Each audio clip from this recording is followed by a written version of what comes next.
Bienvenidos a La Gran Historia, un recorrido por la Biblia libro por libro, descubriendo cómo cada historia revela el carácter de Dios y apunta a Jesucristo. La tierra prometida había sido conquistada, las murallas habían caído, los reyes enemigos habían sido derrotados, las tribus habían recibido su herencia, las promesas de Dios se habían cumplido. Pero una batalla estaba comenzando, no contra cananeos, no contra filisteos, no contra ejércitos extranjeros, sino contra algo mucho más peligroso, el pecado que habitaba en el corazón del pueblo. Josué ha muerto, la generación que vio las maravillas de Dios está desapareciendo, y poco a poco surge una nueva generación que ya no conoce al Señor ni recuerda las grandes obras que Él había hecho por Israel. Entonces comienza una de las épocas más oscuras de toda la Biblia, una época de idolatría, de violencia, de corrupción, de rebelión, una época resumida por una frase que aparece una y otra vez. Cada uno hacía lo que le parecía correcto a sus propios ojos.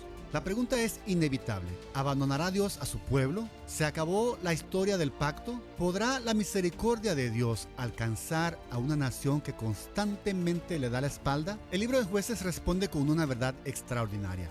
Cuando el pueblo de Dios cae, Dios sigue siendo fiel. Cuando los hombres fracasan, Dios sigue siendo misericordioso. Y cuando los pecadores claman por ayuda, Dios sigue siendo poderoso para salvar. Acompáñame ahora a la historia del Dios que rescata a los rebeldes. Después de la muerte de Josué, las tribus todavía debían expulsar por completo a los pueblos cananeos, pero no obedecieron. En lugar de destruir la idolatría, aprendieron a convivir con ella. Y aquello que toleraron terminó conquistándolos. Los altares paganos permanecieron.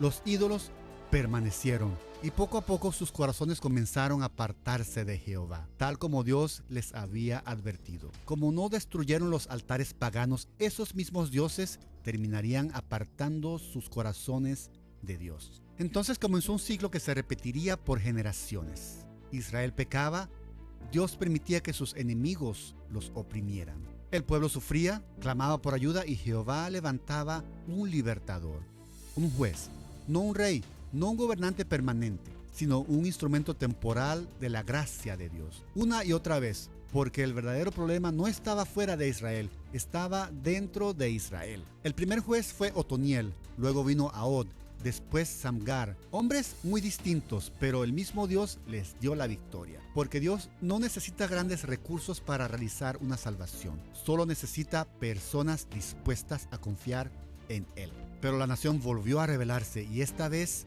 Dios levantó a una mujer, Débora, profetisa, juez, líder de Israel. Mientras muchos hombres permanecían paralizados por el temor, Débora creyó en Dios y junto con Barak condujo al pueblo a la victoria. El poderoso ejército cananeo fue derrotado. El orgulloso general Sísara cayó y Dios volvió a demostrar que la victoria nunca depende del tamaño del ejército, depende del poder del Señor. Sin embargo, la rebelión continuó. Los madianitas invadieron la tierra, destruían las cosechas, empobrecían al pueblo. Israel vivía escondido, aterrorizado, hambriento. Y fue entonces cuando Dios llamó a Gedeón. Lo encontró escondido, trillando trigo en secreto, y le dijo: Jehová está contigo, hombre valiente. Aunque Gedeón no se sentía valiente, Dios veía lo que podía hacer por medio de él. Miles respondieron al llamado, pero Dios redujo al ejército hasta dejar solamente 300 hombres. ¿Por qué? Para que nadie creyera que la victoria vendría por fuerza humana. Aquella noche sonaron las trompetas, los cántaros se rompieron, las antorchas brillaron y Dios sembró confusión entre los enemigos. El ejército invasor se destruyó a sí mismo, porque cuando Dios pelea por su pueblo, la victoria está garantizada. Pero aún después de grandes victorias, Israel volvió a caer. Los jueces posteriores reflejan ese deterioro. La corrupción aumentó, la idolatría se expandió, la nación siguió alejándose de Dios. Entonces aparece Sansón, probablemente el juez más conocido de todos, un hombre con una fuerza extraordinaria, pero con una profunda debilidad espiritual. Siguió sus propios deseos, ignoró las advertencias y finalmente cayó en manos de Dalila. Fue capturado, humillado y encadenado.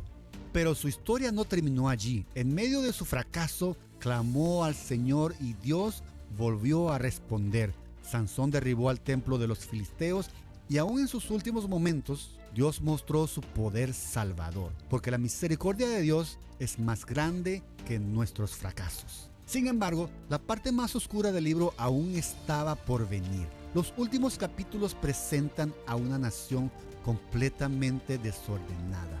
Idolatría, violencia, corrupción, injusticia, guerra civil y sobre toda esa oscuridad cae la frase que resume el libro. En aquellos días no había rey en Israel.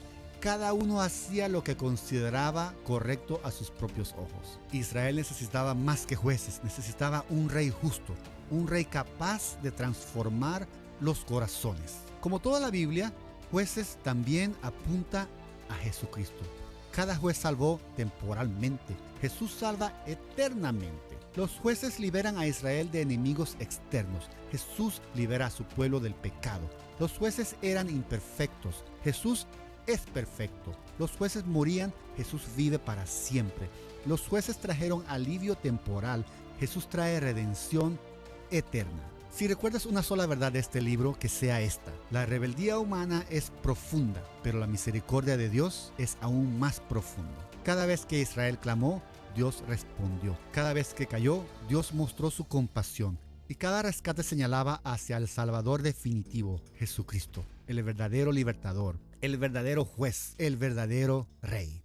Aleluya. Pero después de los días de los jueces, surge un pequeño rayo de esperanza. En medio de la oscuridad aparece una familia, una viuda, un pariente redentor y una historia de gracia que preservará la línea del Mesías. Lo descubriremos en el próximo episodio de La Gran Historia. Ruth, el Dios que redime a los que tienen esperanza.